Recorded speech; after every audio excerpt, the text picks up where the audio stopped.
films. And he was responsible because of his factory bringing tons of people together to make music. You know, where the Velvet Underground, one of my favorite bands, you know, were recording the music. And so I found him extremely inspiring, and I was super sad when he died. Because, you know, he did so many different things that were so innovative that transformed culture. And so then Zahn said, well, how about somebody in tech? And I was like, that's easy. Steve Jobs, right? I mean, he is the greatest inventor, you know, for certain of, you know, the last 30 years up until he died. And, you know, when you know, I looked at my phone standing at the post office and across my newsfeed it said that he died, even though we all knew he was going to die. You know, I just burst out crying and I just left and went home. Because it was like, this is a man who was responsible for so many inventions in tech, in hardware and software. You know, I mean, we've all seen these screens of all these devices. We all have them sitting in our back pocket or our purse. Some of us are resistant with our Androids or whatever. PCs, sure. Yeah, I get it. But the idea wasn't just like he would invent hardware.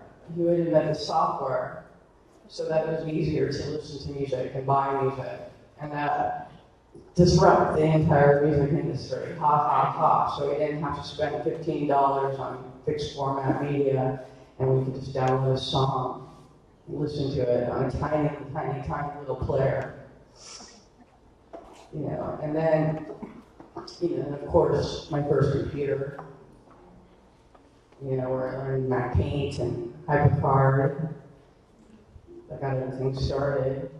And then the iPhone. I mean, who thought tapping on glass was something you want to do? I still hate on it, but I still do it, you know. And, you know, it turned into this device that we don't use. It's called an iPhone, but I don't know how many people actually use it as a phone. Like, you call people, yo, hi, Mom. Yeah, I want to come visit you in Thousand Oaks. Too far. Text her. And, you know, just so many of the inventions that not only were just like really cool hardware, really cool software, but disrupted industries, disrupted the way that we consume media. And, you know, even Apple TV, you know, I use it, you know, along with Amazon Prime to watch movies every night. You know, cut the cords, all the cords, except for what you see at this point. And the reason that Apple has been so successful is because they always stay ahead of their competitors. That's what innovation is really all about. Innovation means unique. It's a buzzword, but that's all it means, originally unique, doing something new, doing something that hasn't been done, pushing things forward, and often just mashing existing ideas together to create something totally new. And, you know, it says here Apple stays 2 years ahead, which is in hardware a lot. But his, you know, he was quoted as saying he'd like to stay 5 years ahead. And this always inspired me to either work on projects that I knew were 2 to 5 years out, so I wasn't constrained by existing issues. Like, oh, the iPhone doesn't have elevation that works properly, you know, like these ones that are around now. And so I think that's like a really important thing to keep in mind if you want to make something that's innovative, is to just think ahead and stop being so constrained by what people say is impossible. Like a computer that has to fit on a Yellow Pages, which is what he said to his engineers, and they said no. Or an iPhone where you had to tap on glass, where his engineers said no. Like when people say it's impossible, as UX designers or IAs or product software. Let's just call it software designers. That's what I call myself. If we want to do something innovative, we have to make something unique.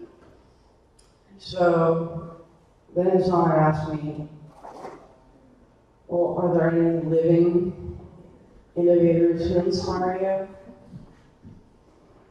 Maybe even ones that don't wear black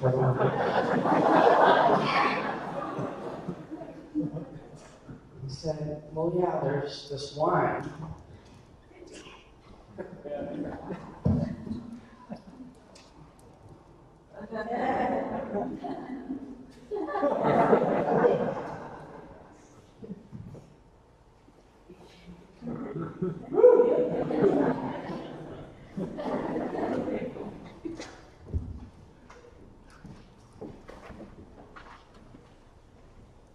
Seriously, I think I'm as cool as them.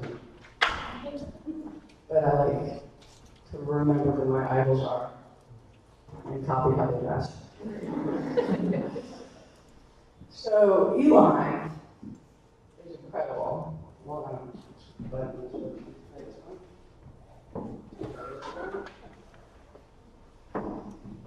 Since he was a teenager, he invented video games.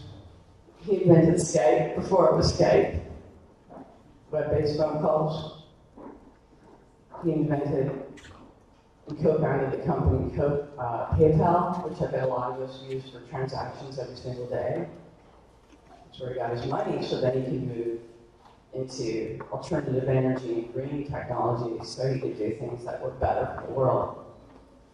He co-founded Solar City, made the Tesla the best electric car out there in the market. And then, of course, now with SpaceX, it's making rocket ships. How insane is that? So he's definitely somebody that is a role model because he just does things that everybody says is impossible, and he takes risks, like Steve, but personal, huge financial risks where he goes into debt and he says, I'm just going to do this because I think it's a great idea and I want to see it. And that inspires me. And so, about in 2013, he wrote a white paper that he released to the general public.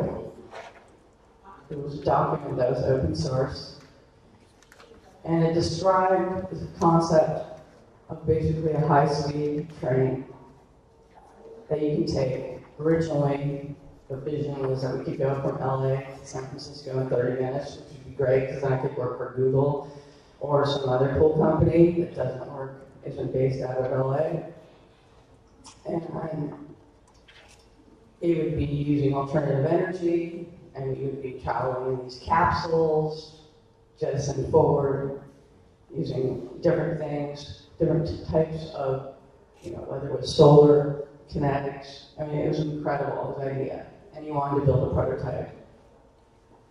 And so John was suggesting, well, maybe you could get involved with Hyperloop, because two of the companies are based here in LA, the first two.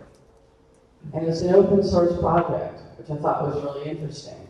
Like Elon wanted everyone to just, he set it free, this idea, this innovative concept, and said, anybody can work on this thing. Let's put all our brains all over the world, designers and engineers together, to mastermind this concept of a high-speed train to improve transportation. That would cost a lot less, by a lot, than the one that we're going to build up to San Francisco, and it would be a lot safer and certainly use a lot less energy. And so the first two companies was Hyperloop Transportation Technology. And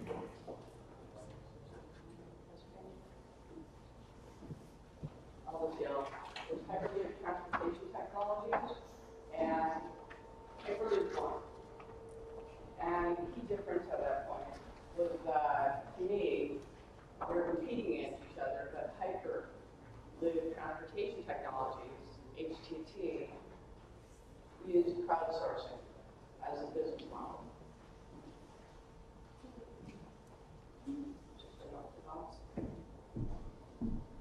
And so I thought, well, this is really interesting. What is, hold on, collective crowdsourcing, right? Crowdsourcing is this idea that we basically, work with groups of people, put all our minds together so that we can invent new things, right? Wherever we are, it's that old, Marshall McLuhan global village concept, but with making stuff. And I think it was born out of this concept of open source, because we think of open source as programming, but now we can think about open source as design as well. That we can collaborate with people all over the world and not be limited by what city we live in. Because we have the technology, it's all client side, but it's over Skype. We're really based in LA. And all the people that I hire are all over the world too. Spain and China, I don't really care. They're good. And so that was really important to me, was I wanted to get involved with a project that was innovative in terms of what the project was, and then also in terms of the business model and how we would all work together. And another thing was it was run by Dirk Allmer, who was constantly talking about user experience, the user experience of the Hyperloop. And I know he was talking mostly about the train experience and, how it would be safe, but he was also talking about easy booking and improving the way that we transport each other door to door, A to B. Thank you. From point A to point B. So I thought, I want to work with this guy, Dirk. Right? And if you want to do something, for me, I'm like a bee to, the beehive. Like, that's it. I reach out to them and touch them. So I reached out to Dirk on LinkedIn, and I said, yo, hey, want a free book? That's always like, obviously I'm free. And by the way, are you looking for a UX strategy consultant for Hyperloop? Because wouldn't that be great if I could work on something innovative and get paid? 7 minutes later, he wrote me back and said, everybody on the Hyperloop team, they're all collaborators and they work for stock options. Now, I've been in this business for over 25 years, and so I've worked for a lot of startups and have my own business where I paid employees with money and stock options. I always am aware, especially from what my dad says. It's my dad on the left, the guy who tries to look like Leonard Cohen still. And me, in a beautiful cemetery. My dad says, Jamie, stock options, 10% of nothing equals nothing. I said, well, Dad, they're not even offering me 1%. It doesn't even have a value, I don't care. I don't care that it's monopoly money. I accept that when I engage with a startup, and I engage with a startup because I want to make what they're making. I want to work with them. I want to be involved in the experience of making it. And so I was like, well, 10 hours a week. How can we make all the digital experience, all the digital touch points for Hyperloop, from booking to the onboard experience, to how advertising could work, to how it would connect with all the other different modes of transportation, all of these different applications and dashboards. How the heck was I going to do this with just 10 hours a week of monopoly money? So I thought, I know, I'll crowdsource it. So I reached out to my new class that had just kicked off. This was now the spring of 2016. 2 sold-out classes of 20 students each, who were big data, cybersecurity specialists, and some designers and marketing people. And I said, hey guys, in a Blackboard announcement, instead of doing your own project, is there anyone who wants to volunteer to work on this couple of different concepts for Hyperloop? I showed them videos of Hyperloop, links to it, and told them, you know, in effect the grade, you know, but there'd be a couple of different conditions like weekly Skype meetings, so we could like yell over each other with our ideas. And that there may or may not be feedback from the client, who knows, because he's a very, very, very busy man. And I was hoping to get 10 students, 5 people to work. There were 5 projects, and I was hoping to get 2 people per team. And so 25 people applied, and I accepted 20 of them, and I was off to the races with my teams. So let's talk about the big picture. Traffic sucks. It's a huge waste of our time. We sit in our stupid cars, not working, hopefully. Although I've been known to bring out my laptop while driving. And not being with our families, not exercising. It's a complete waste of time. And it's bad for the environment. And it's not just traffic and cars. It's everything. It's traveling. You know, I travel a lot now, so I'm always at LAX, and I try to make it as painless as possible with all the perks. But it still sucks. Getting the bags, you know, or hoping to get there. Missing flights. Just things not running on time. Getting to the city, not knowing what trains to take. I got really lost in China. I had a lot of bad experiences actually there around transportation. So there's a lot of things that we can think about to improve transportation because it is so damn outdated. So these are some of the concepts that my students developed. And I'm going to show them to you in a way that I teach the class, which is based on my book, which is, regardless of a client telling you, hey, this is a value prop, value prop goes in the parking lot. You know the expression, parking lot? I was working at a Chinese agency with a creative director with the skinny jeans, and I'd throw out my ideas, and he'd say, yeah, we'll put that in the parking lot, which meant, like, yeah. But I don't mean parking lot, like we're not going to do it. I mean parking lot, we're going to put that on hold, and we're going to work in a lean form where we're going to actually validate that it was value proposition and the solution being proposed is actually desired by the customers and is sustainable in the marketplace. So that's what my book's about, and that's how I teach. So for engineers, this is like a big freak out because they're just used to jumping in and making. So let's start with the problem statement number 1, the easy one. That's hard to get from point A to point B, but trying to commute, whether it's for personal or business reasons, takes too much time, and it's not cost efficient. So the student has to create a persona, and the way I do personas isn't like one person, it's a segment. I'm going to do the outdated old school personas, because I believe we need to really figure out a group of people, because this is how we can build a direct channel to them once we actually have something to show them. And I want the behaviors to be common characteristics. So if they have a job like he's an architect, if they put on there and say, well, then you're going to have to find 10 architects. How about you just say he has a full-time job, white collar, something like this.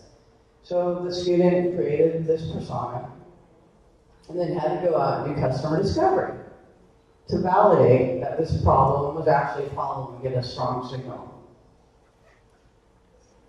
And then come back, and I like to see 80% validation, a strong signal, This is not a process I developed. I learned it from Steve Blank and Ash Maria. And the idea is that we validate and we understand our customer, we understand our problem. And so we have that. And then it's like, okay, well, so who are the competitors right now? For, let's just say, picking the experience from point A to point B. And looking at all the competitors, so we're not ostriches with our heads in the dirt, but we actually know who's doing the most innovative or the most popular products out there competing directly with our value proposition. And I encourage my students, to study them, to look at not just the user experience of them, but to also look at how much funding they have, how many customers do they have, how well are they using social media, all these different attributes. So then, after that, we can do another findings brief. And so then we have a sense of what's the opportunity in the marketplace. And from there, we storyboards, and then they're allowed to start making prototypes. And so the big idea here was that you could book your travel, let's say from Santa Monica to Seoul, Korea, and it would figure out how you get from your house to the airport, from the airport to Korea, and then from whatever transportation in Korea to your destination, regardless of whether you took the high-speed train or not. So it's a much bigger idea. And once the rail system's in there, then that can be part of it. And so it looked at all of these and tried to figure out what would be the best experience if this could happen. And so that was concept number one. Concept number two looked at all of the people who would be facilitating these rides. Tuk-tuk drivers, the people with boats, think Uber, but think every possible mode of transportation. And so we needed to understand those people. So once again, create a provisional persona, talk to these different types of drivers who aren't Uber drivers necessarily, talk to a lot of those, and try to figure out the pain points. What sucked about being an Uber driver? And come up with findings. And then, of course, look at all the different competitors for ride sharing and how they worked. So we could come up with something that was better. That's the point. And then, once we understand that, because they're screen grabbing all the cool interfaces all along, they can create a prototype and show how it might work. Like, for instance, maybe the driver would say, well, when there's going to be the most people coming into SFO, I'll wait there. Where you could use predictive data to figure out when it might happen so they could plan their day around so they could make the most money. And then they could actually learn about the passengers and figure out where they're all going so they could group them themselves into carpools, so it would be more efficient instead of the way Uber Pool works, which is really sucky if you've ever taken it. In San Francisco, I spent like an hour going what should have been 5 minutes. You have people dropping them off. Concept number 3 was around advertising. And this one is really exciting. Because here we have people who are traveling from point A to point B across all of these multimodal transportation systems. And we can advertise at them. And then this advertising can be location-based. And better is if they watch the advertising or opt into the game, then the ride could be free. Or the entire ride could cost a lot less if they're open to advertising. So we could bring the cost down, and the people who are advertising are actually targeting people at the time they might be interested in what they're advertising. Like they're walking by the restaurant, hey, we're offering a deal, come on in. You know, you can see that you're going to be going through our train station in about 10 minutes. So again, persona, talk to 10 people that fit the persona. Provisional personas, placeholder, takes 20 minutes. You don't have to do ethnographic research for 3 months. No one really pays me to do that anymore anyway. Absurd. So, this one we got a lot of validation on because right now the competition is very limited. There's ways, which is kind of interesting. I mean, you like drive by, all of a sudden you're like, oh, there's I can get a deal at Crash. You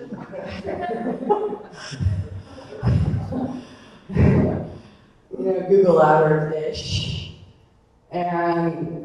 But there's other things coming out that are way, way more ahead of their time.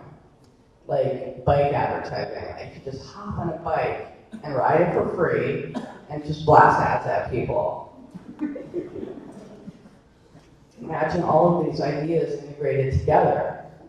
So he did his brief, working with the team, of course. We all had to do different briefs, and then I would let them share the results. And then create a prototype, and these are just screens. We created them in just in mind, made full-fledged prototypes that were delivered to HTT, but ultimately the students own their own work, and it's their class project, so I give them a lot of freedom to do what they want to do. And so this idea of like running an ad, if you've used Google or Facebook to run ad campaigns, is I have, you know, it gets really complex when we're talking about you're going to run an ad at a person while they're commuting, and at what time, and what should it be a game, should it be a movie, should it be a this, should it be a that. And it can truly be optimized, and it's a totally different user experience, a completely different mental model. And so that was really fun to play with because we wanted to make the experience of commuting cost less or even be free. Concept number 4. So now we got the bigger problems. We've got these legacy systems known as our trains and our planes and our bus systems that don't share data, that aren't very enjoyable to use in a lot of cases, very outdated, and the software that they use is quite, truly legacy systems. So this group had a challenge, because it's one thing to find Uber drivers and people who are looking for a cheap ride, but it's another thing to find pilots and train managers and bus drivers and so forth. And so that presented a problem, and we hoped to be connected with them. The client, but even that was too challenging to set up interviews with pilots and the people that run air traffic control. And so I said, we still have to get validation and understand the problems that they have. And so they were able to reach out to them through different means, stalking them on the internet, finding them on LinkedIn, setting up Skypes, promising them Amazon gift cards, whatever they could, so we could validate and learn really what were the pain points with their systems, what was important to them. And of course, we did a competitive analysis, and then nailed down like what are really the opportunities in this. I mean, you just think like one thing that really bothers me is when I go to the airport for a flight on one airline and it's booked up, and then all of a sudden I'm like, well, is there flights maybe on a different airline over there? And they're like, well, we're not. No. I mean, yes, but no, you can't go over there. Like, why? Why can't we share data? Why can't we work together, collaboratively, sharing it so that all the passengers, wouldn't it be better for you? Why are not the planes sharing data with the trains, with the buses? Why It's all technically feasible. I know this because I work in a big data to re-engineering environment, and so I know it's possible. So they created prototypes as well. And so the last one, which was the funnest one, was what would it be like if you were on Hyperloop and you had a whole fresh new onboard entertainment system. And so this one, it could be so much more, right? We get on a plane, maybe we watch the video, the movies. Now they charge us even for watching crappy TV. Then we put down the stupid thing, we pull out our laptop, and we're like this, and we're trying to, that's me at least. And the whole thing's really kludgy, you know, go-go's, what happened now, you know, and it's just like, okay, paying a lot of money for it. How can we make this better?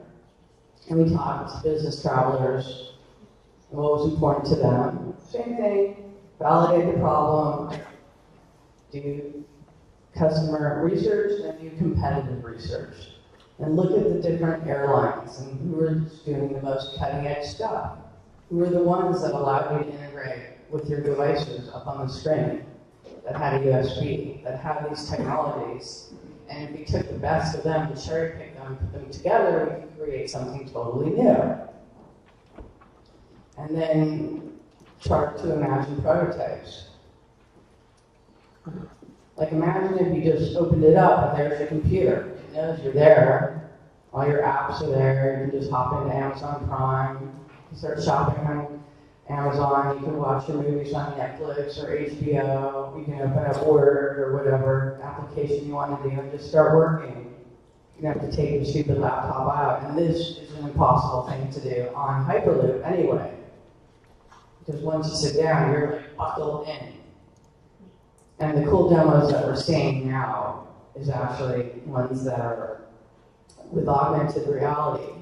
And George showing videos on the internet of the screen actually being on the window. And while you're flying by the city, it's showing you, oh, that's this, and there's a great restaurant there. And there's just so much possibility to improve the user experience if you just think about what can we do in 3 to 5 years, assuming that all the technology is going to catch up. I mean, Moore's Law is just getting faster and faster, right? So that's what really excites me about this project. And so for me, I think the takeaways would be always with UX strategy is a unique kick-ass experience, user experience coupled with an innovative business model can create a truly disruptive product or service. Secondly, no matter where you are in your career path, you should always have personal mentors and people to inspire to. You know, I have that now. I still have my dad to listen to or not listen to, and all these people that I know to give me advice when I get stuck. And then lastly, if you want to work on innovative products, you need to seek them out with 100% focus. They're not going to just come to you and land on your lap. They never have. Or you have to invent them yourself. And it's not about the money. It's not. It's about the love. It's about the passion. You know, the money might come, but if you're like really stoked to do something cool that will transform the world and make it a better place, then that's a personal decision that you make, and you put yourself in that situation so that you can do it.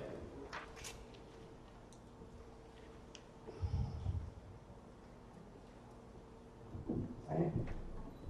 And only little ones, as far as I know. So,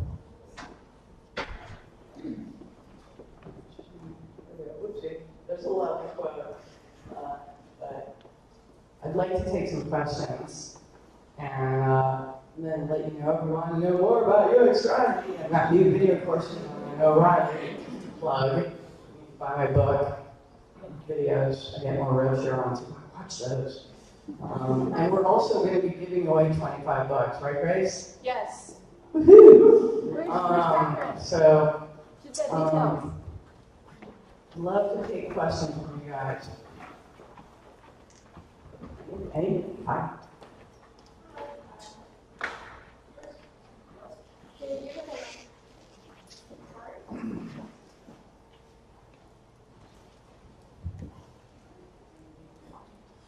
So the question that I have most difficult is the idea of erasing someone's fare if you have them exposed to advertising, which seems pretty controversial to me. How would you react, or how do you present that case as a way that's inclusive for everyone? As if I'm the person giving out rides, I want as much return as possible. So how do you sell that? So are you saying that you want to erase somebody's fare? A person opts in to watch the advertising, or to play the game, or to watch the video, just like you can skip an ad when you're on YouTube. They don't have to lower their fare. It's an opt-in situation.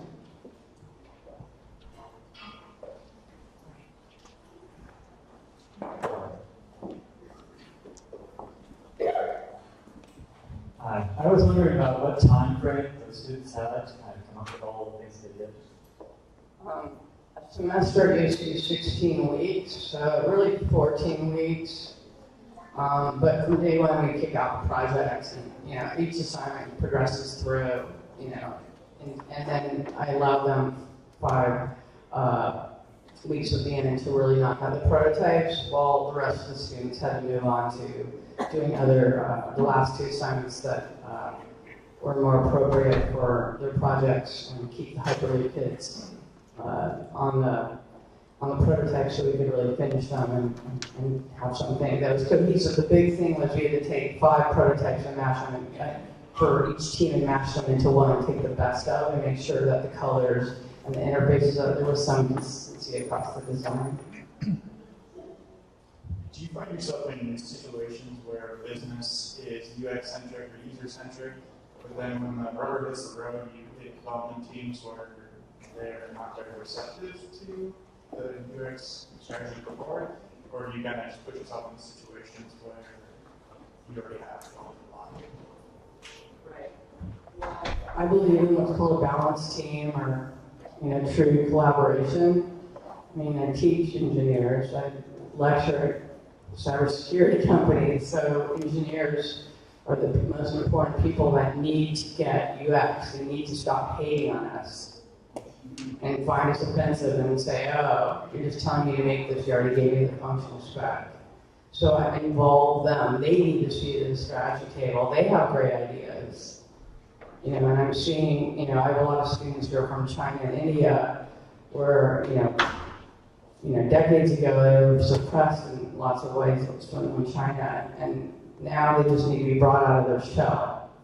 And once given the opportunity to work as a group and share ideas, everybody loves working together, and to teach them design.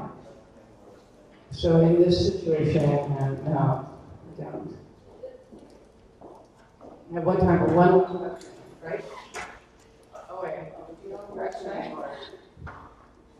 Hi.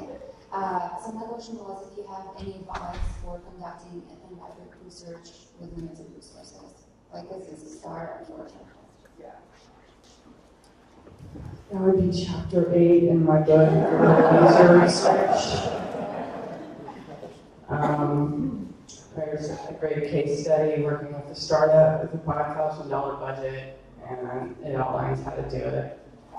It's a whole hour-long lecture, but basically, yes, it's possible to do it in 3 weeks or less, and that what's most important is that you're not just like going up to people in cafes and it's random, but they're all pre-screened and they're actually your target customer, and that you're doing it in a methodical way.